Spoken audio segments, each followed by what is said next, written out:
সামনের বাংলাদেশটা আমরা তারেক রহমানের হাতে দেই, তারেক রহমানের হাতে সামনের বাংলাদেশটা দেই। আমাদের হারুন সাহেবের জন্য দোয়া করি, তারেক রহমান যেন উনাকে আমাদের রাজবাড়ির 2 আসনের পাংশা, কালুখালী, বালিয়াকান্দি আমাদের এই আপামর আসনের দায়িত্ব যেন উনি পায়।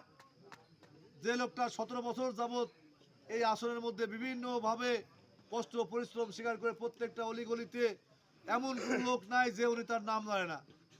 সেই লোক যদি আমাদের এখানে মনোনয়ন পায়, মনে করি এই এলাকার জনগণ অনেকটা রাজনৈতিক সুবিধা পাবেন বলে বিশ্বাস করি। ঠিক। বক্তব্য দীর্ঘায়িত করব না।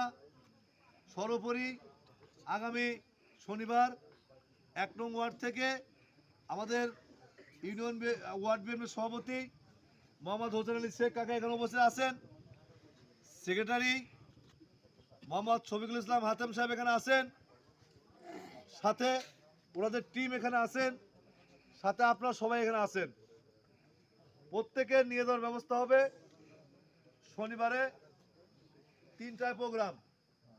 আমরা আপনাদের কাছে দাবি করি এই প্রোগ্রামটা আমরা সবাই স্বতঃস্ফূর্ত অংশগ্রহণ করব এবং বর্তমানে যে প্রোগ্রামগুলো হয় সব প্রোগ্রামই ভিডিও তারেক রহমানের কাছে চলে যায়।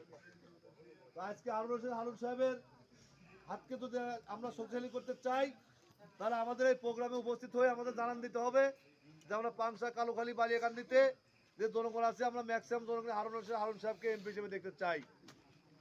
আমরা যারা হারুন সাহেবকে এমপি হিসেবে দেখতে চাই তারা বালিয়াকান্দিতে যাবো। আমরা রাজি আছি ইনশাআল্লাহ? সবাই সবাই রাজি। হাত উঁচু করার দরকার নেই, এটা আবার একটু মানে অন্য লাইনে চলে যায়। এখানে অনেকেই আছেন, চিন্তা ভাবনা করবেন। আমরা সবাইকে দাওয়াত পৌঁছালাম আগামী শনিবারে। আমি বিশ্বাস করি আমরা সবাই বালিয়াকান্দিতে উপস্থিত হব, নিয়ে যাওয়ার ব্যবস্থা হবে।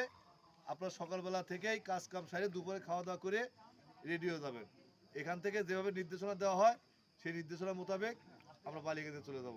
আপনাদেরকে বালিয়াকান্দিতে উপস্থিত হয়ে এই হারুন সাহেবের হাতকে শক্তিশালী করার লক্ষ্যে, বিএনপির হাতকে শক্তিশালী করার লক্ষ্যে, তারেক রহমানের হাতকে শক্তিশালী করার লক্ষ্যে বালিয়াকান্দির র্যালিতে উপস্থিত হওয়ার উদাত্ত আহ্বান জানিয়ে আমি আমার সংক্ষিপ্ত বক্তব্য শেষ করি। ধন্যবাদ সবাইকে।